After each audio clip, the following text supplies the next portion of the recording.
when you're building something big and aligning all of your team members, all of your subcontractors, all of the people around you toward that big thing, there is going to be resistance. There is going to be struggle. There is going to be trials and tribulations.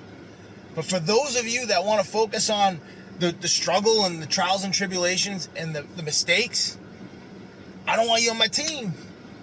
I want people who are going to focus on where we're going, because that's the only thing that's going to keep us going where we're going.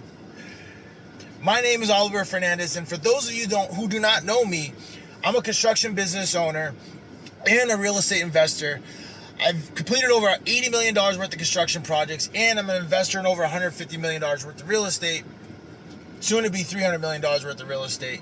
And we have so much cool stuff going on in the organization. We have so much cool stuff going on at my house. We have 2 kids, a daughter that's 2 years, 3 months, and then a son that's 3 months. And my wife has her own business. They did $35 million worth of real estate sales, and they're going for a target of $50 million worth of real estate sales this year. And there's just so much pull and push and all over the place that it is stressful around here. It is 100% stressful.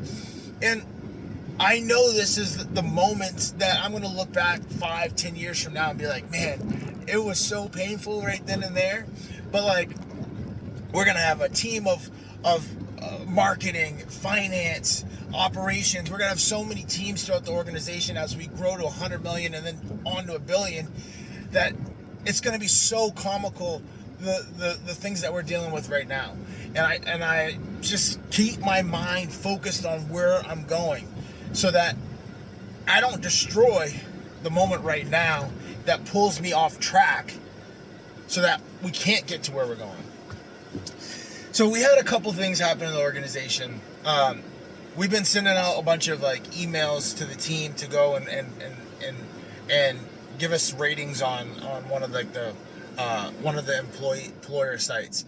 And there was one comment, I don't even think the public can see it, but there was just a comment that came back that like, Grant Cardone doesn't run your business.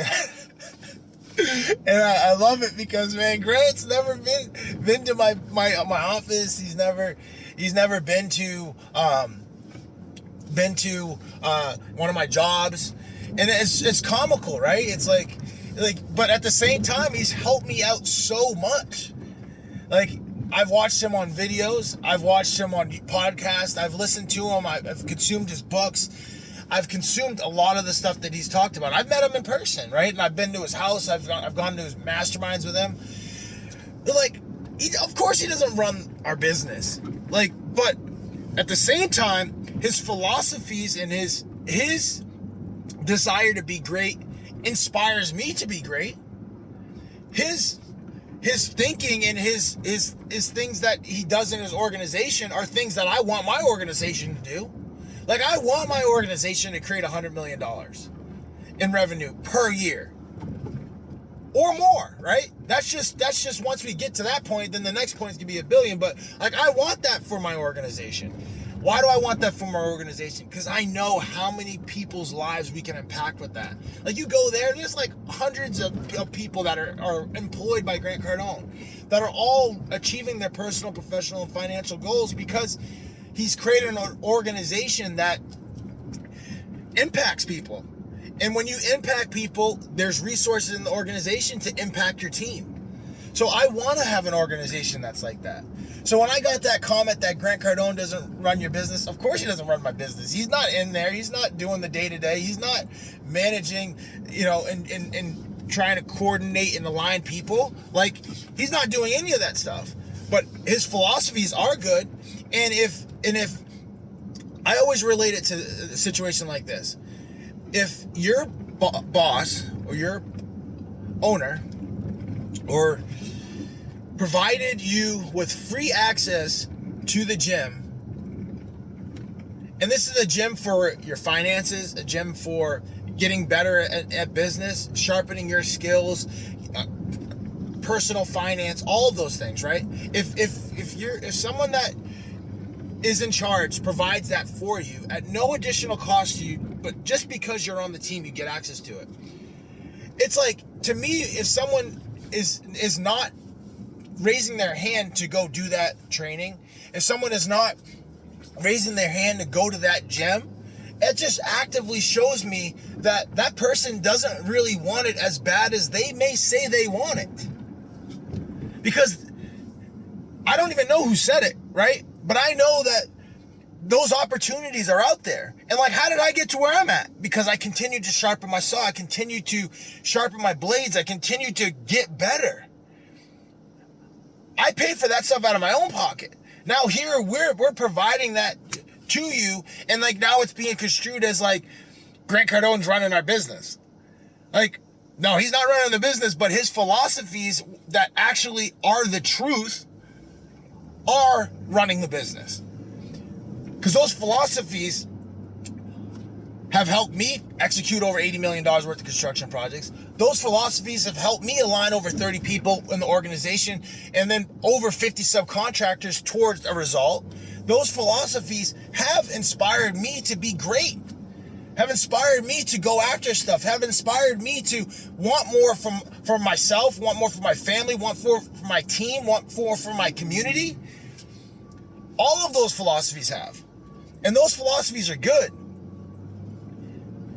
So when we get a comment that Grant Cardone is running our business, like, he's definitely not running our business because he's not there every day. We're showing up every day. But those philosophies are paramount in the growth of our business because why? They get results. And that's one of our core values, is we're results oriented.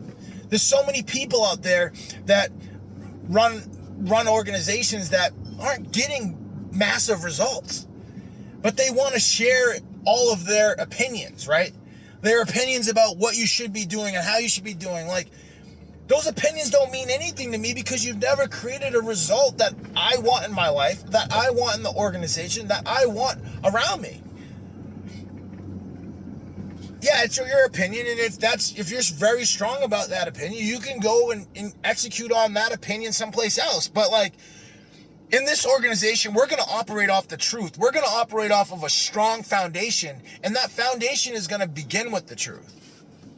We had another subcontractor reach out and say, "Hey, Oliver, I haven't done business with your organization for over a year. There's all kinds of things that are happening in the organization that you don't even know about." And it's just like, oh my God. This is coming from a guy that, wears an American flag and, prides himself on being an American. But then, like, when it comes time to give him a 1099, he's like, "Oh, I don't want that. What's that?" Like, he totally forgets what a 1099 is. Well, what a 1099 is a way for you to pay taxes on the income that you received. Like, if you're so American, then pay taxes on the income that you received, right? But like, people are that don't understand where we're going as an organization. They get confused because they want things to be the same. And things aren't the same. Things are going to change. They're going to get faster paced. They're going to get, they're going to be different. And they're going to be different because we're not a $5 million organization anymore. We're a $20 million organization going to 50 and then 100. And things are going to change. Things are not going to be the same. We're going to bring on new team members. We're going to charge more for our products. Why are we charging more for our products? Because the customers that we want to serve want value. And value can be translated through service and responding to customers on time and coordination and all of those things that take more people, right? Like, we're not the same organization that I run everything through me. Like, if we do that, then we're going to just totally slow down and bottleneck the whole organization. No, we're going to hire, aligned, and attract and continue to show our high performers in our organization how they can win in our organization and how those high performers can add value to our customers so that we can continue to get more customers, continue to have a great level of service, and continue to be the dominant factor in construction. And I'm excited about that. And not everybody's going to understand that. And I'm good with that. And that's something that for me personally has taken time to get good with. I've always been a people pleaser. But if you're looking to go up and you're looking to continue to get bigger and achieve more and continue to have more, like, you're not going to please everybody. So you have to get super clear on where you want to go, and then go there. And like, there's going to be some people that are not going to make it to that where you're going. They're just not. And it might hurt in the moment, but like, you have to keep your attention on where you're going and your focus on where you're going. And all of the noise, right? All of the noise that's out there, and like, you're doing this wrong, you're doing that wrong, and you're doing, well, like, we have to be doing, you're telling me what we're doing wrong, but we have to be doing something right if we're still in business. If we're still in business, if we're still making money, we have to be doing something right. So just like there's two sides to every coin, there's two sides to every piece of bread. Tell me what we're doing right if you're going to tell me what we're also doing wrong. Because, like, people get so fixated on what we're doing wrong.